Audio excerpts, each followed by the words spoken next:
I was 37 years old the first time I opened the attic of my grandmother's house without her watching me. 37 years of carrying a strange hollowness in my chest like a wound that never quite healed, but also never fully bled. My name is Marissa, and I grew up in a family where silence was the loudest language. The attic was not unfamiliar to me. As a little girl, I used to stare at its narrow wooden door from the hallway upstairs, the key always hanging from a nail high above my reach. My grandmother, Eleanor, was fiercely protective of that space. She told me it was full of mothballs and broken furniture, nothing a child would find interesting. Yet the way she glanced over her shoulder when she locked it, the way she pressed her lips tight whenever I asked about it, made me believe that whatever was up there mattered. I carried that curiosity like a splinter under my skin, poking me now and then, reminding me of questions I had no right to ask. It was only after she died peacefully at 86 in the very bed where she had raised me that I found the courage to stand at the foot of those creaking attic stairs, with the key trembling in my hand. Her funeral had been small. My mother came, but only briefly, slipping into the chapel in a navy coat and slipping out before the priest even finished speaking. We didn't speak. We hadn't spoken in years, not truly. She had left me with Eleanor when I was 2 years old, promising she would come back once she got her life together. But she never did. People say wounds fade with time. Mine didn't. It calcified. Every birthday without her, every school recital where she didn't show, every letter returned unopened, was another layer of stone laid around my heart. Still, some part of me clung to hope that there had been a reason, something bigger than abandonment, something I could forgive if I understood it. That's what led me to the attic. When I turned the key, the lock gave a reluctant sigh. The door groaned open, spilling a draft of air, heavy with dust, and something else, something metallic, sharp, like secrets sealed too long. I climbed the stairs slowly, each creak echoing like footsteps in a cathedral. The attic was dim, but slivers of light pierced through gaps in the roof, illuminating trunks, boxes, and covered furniture. It looked ordinary enough, yet my heart raced, as if I had trespassed into forbidden territory. I found the box almost immediately. It was small, wooden, and locked with a brass clasp that had tarnished green. Unlike the other trunks which sagged with clothes or books, this one sat alone under a beam of light, as if it had been waiting for me. My fingers hovered over it, trembling before I carried it down the stairs like contraband. In the kitchen, I searched drawers until I found an old letter opener. The lock wasn't sturdy. It snapped with one sharp twist. When the lid opened, the air shifted. I remember how the sunlight through the window caught on the edges of what was inside letters, photographs, and a small envelope sealed with wax. My pulse thudded in my ears. The first letter was dated the year I was born. The handwriting was neat, delicate, unmistakably my mother's. "I can't do this," it began. I thought I could, but every time I look at her, I see him. My hands shook so badly, I nearly dropped it. Her words sliced through me like knives. I read on each line, stripping away another layer of the story I had been told my whole life. My mother hadn't left because of poverty, or because she was chasing opportunity, as my grandmother used to hint. She had left because she couldn't stand to raise me, because I reminded her of someone she wanted to forget. There were more letters, each one darker than the last. She wrote of anger, of resentment, of feeling trapped. She deserves love, but I don't have any left to give her. One letter confessed. If I keep her, I will ruin her. Better to let mother raise her. Better for everyone. Better for everyone. The phrase echoed in my head until the kitchen blurred. I was not abandoned because of hardship. I was abandoned because my existence was unbearable to her. Because I was not a child to her, I was a shadow of someone else, someone she despised. I wanted to scream, but my throat closed. Instead, I pressed the letters to my chest, as if by holding them close, I could reclaim some piece of the love they denied me. That's when I noticed the sealed envelope at the bottom of the box.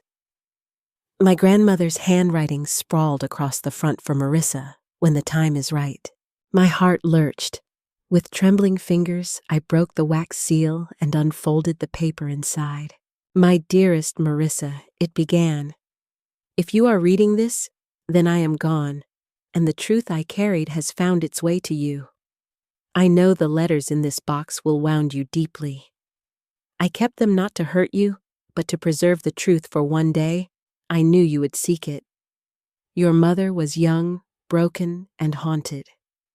She did not leave you because you were unworthy. She left because she was drowning, and she feared she would drag you down with her. I raised you because I loved you more than my own life. You were not a burden, Marissa. You were my gift. I hope you can forgive her someday, but if you cannot forgive yourself for longing for her. Love is complicated, and wounds do not heal the same way for everyone. By the time I finished reading, tears had soaked the page. My grandmother's voice, always steady, always strong, reached me even from beyond the grave. She had known this day would come. She had known I would need answers, and she had tried to soften the blow with love. But the wound was raw. Rage simmered beneath the grief rage at my mother for discarding me. Rage at the years, lost rage at the hollow birthdays and the empty spaces in photo albums. The questions twisted sharper. Who was him? Who had I reminded her of so violently that she could not bear to raise me? The answer came later that week in a conversation I did not expect. My aunt, my mother's younger sister, came to the house to help me sort through Eleanor's belongings. She was quiet kind, the sort of woman who moved softly as if afraid to disturb the air. As we packed dishes, she paused, watching me. "You opened the attic, didn't you?" she asked. I froze. She saw the box on the table, the letters spread like wounds across the surface. Her face paled, but she didn't stop me. "You deserve to know," she whispered, sinking into a chair. "Your mother. She never told you who your father was, did she?" I shook my head. My grandmother had always dodged the subject, telling me only that he was not in the picture. My aunt's eyes filled with sorrow. "It was our stepfather, the man who raised us. Her voice cracked. She pressed her hand to her mouth before continuing. "He hurt her. She never forgave herself for what happened. And when you were born, you looked so much like him that she couldn't bear it. That's why she left." The world tilted. My breath caught in my throat. My step-grandfather. The man whose photograph still sat on the mantel, smiling with false warmth. The man I barely remembered, who died when I was 5. He was my father. Suddenly, my mother's letters made sense. The disgust, the hatred, the inability to look at me, it was not about me at all. It was about him. About the crime that bound us together in blood and shame. I stumbled back from the table, my legs trembling. My aunt reached for me, but I pulled away. My chest burned with a fury I had never known, a fury that consumed grief and replaced it with something darker. My entire life had been built on a lie. The silence in my family was not ignorance, it was complicity. They had all known. My grandmother, my aunt, even my uncles, who never spoke of it. They had kept the secret to protect my mother, to protect the family name. And I was the living reminder, the evidence tucked away in the attic like a shameful relic. That night, I couldn't sleep. I lay awake in my grandmother's bed, staring at the ceiling where faint cracks branched like veins. My thoughts raced. I wanted to confront my mother, to demand answers, to force her to look at me and see that I had survived despite her absence. But another part of me wanted revenge, not just for myself, but for the little girl who had cried herself to sleep waiting for a mother who never came. I imagined standing before her, the letters in my hand, reading them aloud until her face cracked with guilt. I imagined telling the world who my father was dragging the family secret into the light, where it could no longer rot in silence. The possibilities consumed me, but beneath the fury was something else: fear. Fear that if I confronted her, she would deny it all, leaving me once again with nothing but emptiness. Fear that the truth would destroy whatever fragile thread still connected us. Fear that I would never find peace no matter what I did. The next morning, I rose before dawn and walked into the kitchen. The box still sat on the table, waiting accusing. I picked up the letters one by one, reading them again, until the words carved deeper into my skin. Better for everyone. I can't do this. Every time I look at her, I see him. I whispered them aloud, tasting the bitterness. My grandmother's letter felt like a balm, but it could not erase the poison of my mother's words. I knew then that I could not let the story end here. The attic had given me answers, but it had also opened wounds I could no longer ignore. If my mother could not bear to raise me, then she would have to face me now as the woman I had become, carrying the truth she had buried. The only question was how. 2 weeks passed before I saw my mother again. She lived only an hour away, but the distance between us had always felt immeasurable. I called her once, my voice steady but cold, asking if I could come by. There was silence on the other end, a sharp inhale, and then a reluctant fine. Saturday, noon. That was all. No warmth, no hesitation, no motherly instinct, just a clipped arrangement as if she were scheduling a dental appointment. When Saturday came, I sat in my car outside her house for nearly half an hour. The letters rested in a folder on the passenger seat, their weight unbearable. My hands gripped the steering wheel until my knuckles blanched. The house was modest trimmed hedges, a pale blue door, wind chimes tinkling in the breeze. Normal, ordinary. But nothing about what lived behind those walls was ordinary. Finally, I stepped out and walked up the path. She opened the door before I could knock, as if she had been standing there waiting. She looked almost exactly as I remembered: tall, sharp-shoulders, hair swept back in a severe bun streaked with silver. Age had softened her skin, but not her eyes. They were cold gray and unreadable. "Come in," she said flatly. The living room smelled faintly of lavender, with magazines stacked neatly on the coffee table. I sat on the edge of the couch, folder clutched to my chest. She perched across from me, hands folded tightly in her lap, posture rigid. It felt less like a family visit and more like a courtroom. I didn't ease into it. I couldn't. My voice cracked the silence like a hammer. I opened the attic. Her eyes flickered the smallest tremor before she masked it. "You shouldn't have." There was a box. "Your letters. To Grandma." My voice wavered, then hardened. "I know why you left me. I know who my father is." For the first time, she flinched. Her face drained of color, and her lips parted as if to deny it, but no words came. Instead, she leaned back, exhaling a sound that was half sigh, half groan. "Eleanor should have burned those," she muttered. "She didn't," I snapped.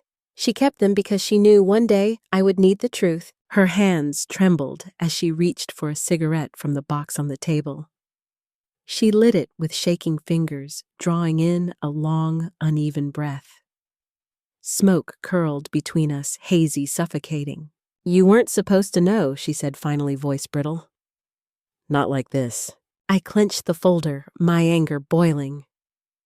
So I was just supposed to live my whole life thinking you left because you were too busy, too selfish. You thought that would hurt less.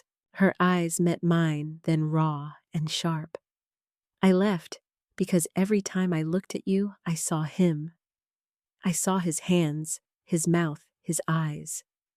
I couldn't breathe. You don't know what it was like to carry you, to feel him living in my blood, and then to see him reborn in you. I couldn't do it. I was 18, Marissa. 18 and broken. Your grandmother understood. She saved us both. Her words struck me like stones. Part of me wanted to understand, to recognize her pain as real. But the other part, the abandoned child still inside me, burned with fury. She saved you, I spat. She raised me. She gave me love. You gave me nothing but absence. Silence stretched. Smoke thickened. My heart pounded so loud, it drowned out the ticking of the clock on the wall. Finally, I pulled out one of the letters and tossed it onto the table. Her own handwriting stared back at her, better for everyone. Her face crumpled. For a brief moment, she looked human, fragile, devastated, ashamed. Tears welled, but she blinked them away quickly, refusing to let them fall. I hated him, not you, she whispered. But you were the reminder. Do you understand that you weren't supposed to exist? You were his mark on me, and I couldn't wash it away. The words sliced deeper than any blade. You weren't supposed to exist. I wanted to scream, to break something, to claw at the air until it tore. Instead, I stood, folder clutched to my chest again. I didn't come here for excuses, I said. My voice was shaking, but it was steady enough. I came here to tell you that I know, and I'm done carrying the shame you buried in me. It's yours, not mine. Her eyes widened, but I didn't wait for her reply. I walked out, slammed the door, and collapsed into my car, shaking. My chest heaved with sobs that refused to be quiet. I pressed my forehead to the steering wheel and screamed until my throat burned. For days after, I couldn't eat, couldn't sleep. My mother's words echoed endlessly. You weren't supposed to exist. I tried to convince myself that my grandmother's love was enough, that I had survived and built a life despite the absence. But the wound throbbed. It demanded more than forgiveness. It demanded reckoning. That's when the idea of revenge began to seed itself. Not the childish kind, not petty or impulsive. Something sharper. Something that would force her to confront the life she had abandoned, the life she had tried to erase. I thought of her friends, her church group, her colleagues. Did they know her truth? Did they know she had abandoned her child?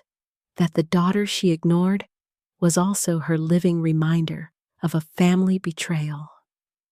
The thought of dragging her carefully curated life into the light gave me a grim satisfaction. But part of me resisted. Wouldn't that make me just like her cruel, evasive running from pain by turning it into someone else's shame? The question haunted me. One night, while sorting through my grandmother's things, I found an old cassette recorder. Inside was a tape labeled simply July 1985. I pressed play. At first, just static. Then her voice, my grandmother's. Eleanor recording for Marissa. My breath caught. She spoke slowly, carefully, as if choosing each word. If you are hearing this, my darling, then the truth has found its way to you. I want you to know that love is not measured by who gave you life, but by who stayed to give you theirs. I raised you because you deserved a chance, not a shadow. Whatever your mother could not give you, I tried to fill. And if you seek vengeance, child, remember this vengeance burns hot, but leaves ash. Choose carefully what you want to leave behind. I stopped the tape tears streaming. Her words struck like a bell in my chest. Vengeance burns hot, but leaves ash. She was right, but the fire in me refused to die. So I chose something in between. The next Sunday, I attended my mother's church. I hadn't stepped inside in years, but I knew she still went every week, sitting primly in the second pew from the front. When I walked in, heads turned. Whispers spread like ripples in water. She saw me, stiffened, and pretended not to. When the service ended, I stood. My voice carried steady and clear. I have something to say. Every head turned. My mother's face blanched. I held up the folder, the letters inside. For 37 years, I lived without a mother because mine chose to leave me. She told my grandmother I was a reminder of pain she couldn't face. But I'm here. I'm alive. And I will not carry her shame any longer. Gasps rippled through the congregation. My mother's hands shook, her face pale as chalk. She opened her mouth, but no words came. I'm not here to ruin her, I said, though my voice trembled with the weight of it. I'm here to free myself, to say aloud what was buried in silence. I was not unworthy. I was unwanted, and those are not the same thing. The church was silent. My mother stared at me, eyes wide, lips trembling. For the first time in my life, I saw her broken, not in control, not composed, just broken. I walked out, head high, folder pressed to my chest. The whispers followed me, but I didn't care. For once, I wasn't the secret. I was the truth.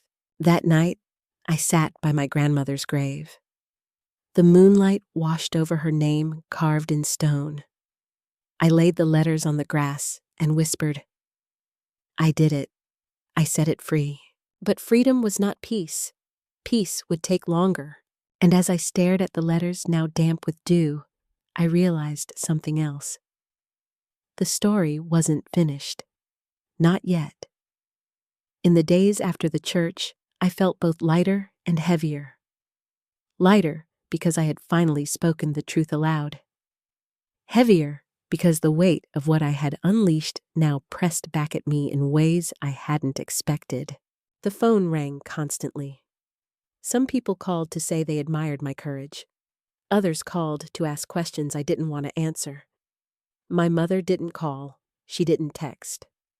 She vanished into silence, but I knew that silence wasn't peace. It was anger. And anger, when left to fester, turns into something even darker. On the third day, I came home from work to find an envelope shoved under my front door. My name scrawled in bold, angry strokes. I recognized the handwriting instantly. My hands trembled as I opened it. You think you've destroyed me, Marissa, but you've only revealed yourself. Everyone knows now what kind of daughter you are. Selfish, cruel. You always were. You should have left the past where it belonged. There was no signature, but it didn't need one. The bitterness, the venom, it was hers. I sat at my kitchen table, the letter burning in my hands. The child inside me wanted to crumble, to believe her words. But the woman I had become refused. I tore the letter in half, then in half again, until it was nothing but scraps on the floor. Yet, even as I destroyed it, I knew this wasn't over. My mother had lived her whole life hiding behind silence and reputation. Now that silence was shattered, she would fight to rebuild it or to drag me down with her. That weekend, I drove back to my grandmother's house. It was still mine, at least for now, though the probate lawyers had begun their endless paperwork. I wandered the room slowly, my footsteps echoing in the stillness. The house smelled faintly of cedar and lavender, just as it always had. My grandmother's presence lingered in every corner, soft but unyielding, like a hand resting on my shoulder. I climbed back into the attic. This time, I wasn't looking for letters. I was looking for strength. Among the dusty trunks and boxes, I found her old journals. Page after page of her looping handwriting, chronicling the life she lived while raising me. One entry from when I was 7 stopped me cold. Today, she asked why she doesn't have a daddy like the other kids. I told her that sometimes daddies can't stay. She didn't cry. She just nodded and said, "It's okay, Grandma.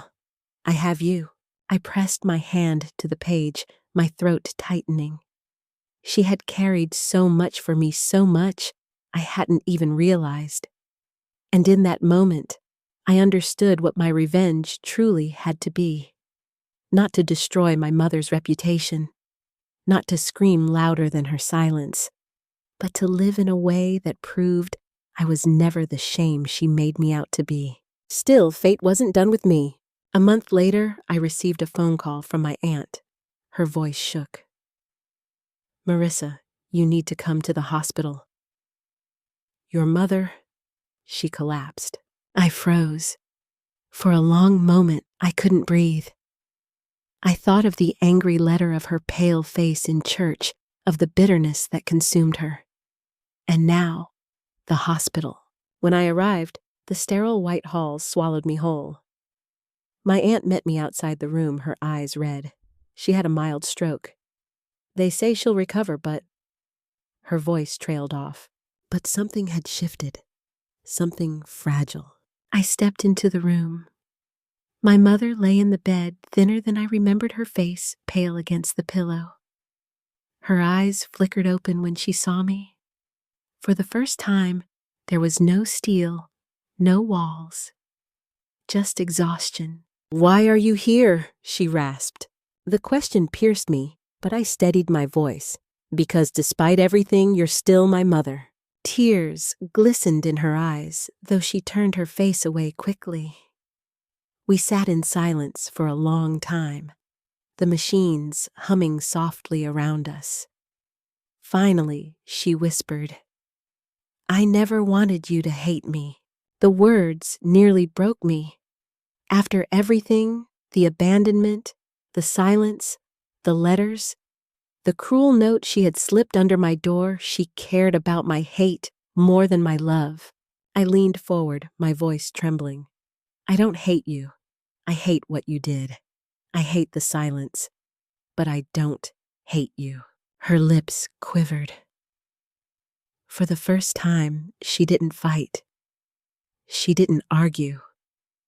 She just closed her eyes, and for a moment, I thought I saw relief. Over the weeks that followed, I visited her often. Sometimes she was lucid, sometimes not.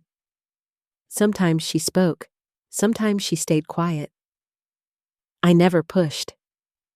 I just sat with her the way I used to sit with my grandmother, filling the silence with presence instead of anger. One evening, as the sun dipped low, painting the hospital room in gold, she spoke softly. "Your father? He hurt me in ways I can't even say out loud. I thought if I gave you to Mother, I could erase it. But you grew, and you lived, and you became everything he wasn't. I see that now. I see you." Her words cracked something open inside me. Not forgiveness, not entirely, but acknowledgement. And sometimes acknowledgement is the first step to healing. Still, forgiveness is never simple. At her release, she moved into a small, assisted living apartment. I helped her set it up, though the gesture felt surreal. The woman who once refused to raise me now needed me to help her live. Life, I realized, has its own cruel poetry. One afternoon, as I unpacked her books, I found an old photo album tucked beneath them. My hands froze as I opened it. There were pictures of me as a toddler, pictures I had never seen before. My mother holding me in the hospital, her face young, tired but not cold. A birthday cake with 2 candles. Me on her lap laughing. Tears blurred my vision. She had kept these. Through all the years, she had kept them hidden, just as she had hidden me. When I showed her, she turned away ashamed. I couldn't look at them. But I couldn't throw them away either. It struck me then she had lived her life running, but she could never fully erase me. I was her shame, but I was also her tether. That night, back at my own home, I sat with the photo album spread across my lap. My grandmother's voice echoed in my memory. Vengeance burns hot, but leaves ash. Choose carefully what you want to leave behind. I thought of the church of the letter of my mother's pale face in the hospital. Revenge had given me power for a moment, but it hadn't healed me. What had begun to heal me strangely was seeing her brokenness laid bare, seeing her fragile, human, fallible. The truth was still ugly. The scars would never vanish. But maybe the revenge I sought wasn't about destroying her. Maybe it was about reclaiming myself, about refusing to let her absence define me anymore. And yet, I couldn't shake the image of that locked attic, the letters, the silence of decades. My grandmother had given me love, yes, but she had also chosen silence over truth. My aunt had chosen silence. My uncles, everyone had. And silence, I realized, is betrayal disguised as protection. So I made a decision. I began to write. At first, it was just in a journal. Memories, fragments, the words of the letters copied down. My grandmother's tapes. My mother's confessions. But the more I wrote, the clearer it became that this was more than journaling. It was testimony. It was the truth that had been buried too long. I submitted a piece to a local magazine under my own name, The Child in the Attic. They published it. The response was overwhelming letters from strangers who had lived with family secrets, who had carried shame that wasn't theirs to carry. For the first time, my story wasn't just mine. It was a mirror for others. My mother read it. She called me voice shaking. "You've ruined me." "No," I said softly. I freed myself. There was silence. Then the faintest whisper. "And maybe you freed me too." I didn't know if she meant it. I didn't know if she even believed it. But I knew I believed it, because for the first time, I wasn't hiding. And that I realized was the truest revenge of all. The article changed everything. Once my words lived in print, they could no longer be shoved back into silence. People at church whispered. Neighbors looked at my mother with a mix of pity and curiosity. My aunt, once timid, finally spoke about what she had known all along.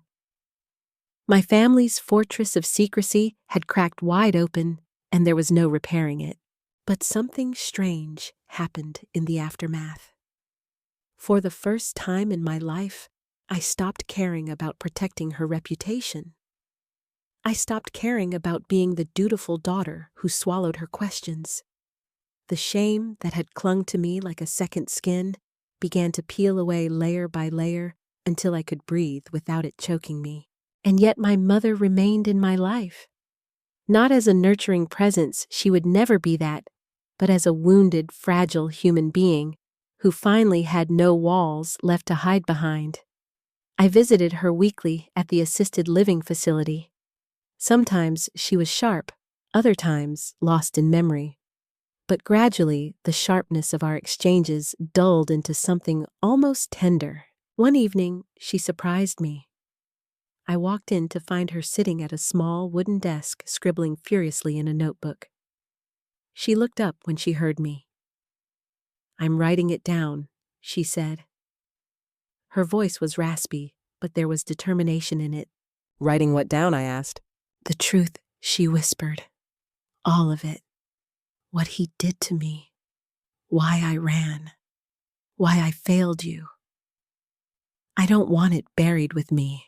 For a moment, I couldn't speak. My whole life, I had wanted this, her acknowledgement, her confession, her willingness to face the past. And now, as her hands trembled over the page, I felt a deep, unexpected swell of something I thought I had lost forever compassion. Weeks later, she handed me the notebook. "For you," she said simply. I didn't read it right away. Part of me was terrified of what it might contain. But when I finally did late one night at my kitchen table, I wept. It wasn't perfect, not even close. She shifted blame in places, justified choices, stumbled through her pain, with words that sometimes rang hollow. But woven between the cracks were moments of raw truth she had denied her whole life. She wrote about the violence, the terror, the shame that consumed her at 18. She wrote about holding me in the hospital, wanting desperately to love me, but feeling poisoned every time my face reminded her of him. And she wrote about the years afterward, how she avoided me not out of hate, but out of fear of what she might see in herself if she stayed. Reading those words didn't erase the pain. It didn't undo 37 years of silence. But it gave me something I hadn't expected: perspective. My mother wasn't a villain in some grand story. She was a broken girl who had grown into a broken woman, and her way of surviving had been to run. That survival had left me scarred, but it had also made me who I was. Still, forgiveness wasn't a switch I could flip. It wasn't a gift I could hand her like a wrapped box. Forgiveness was a path, and I was only beginning to step onto it. The last time I saw her alive was on a rainy Thursday afternoon. She was weaker, thinner, her breath shallow. I sat by her bed, holding her hand, feeling the bones beneath her skin. She opened her eyes and whispered, "Marissa." "I'm here," I said. Her lips trembled. "I'm sorry." The words were faint, fragile, but they pierced me deeper than any wound she had ever given. I squeezed her hand and whispered back, "I know." She passed that night, quietly, without ceremony. The funeral was small, just family and a few close friends. I stood at the podium, staring down at the worn paper of the eulogy I had written. My voice shook as I began. My mother was not an easy woman to love. She carried wounds that shaped her, and in her pain, she left wounds in others too. I cannot stand here and tell you she was perfect, but I can tell you she was human.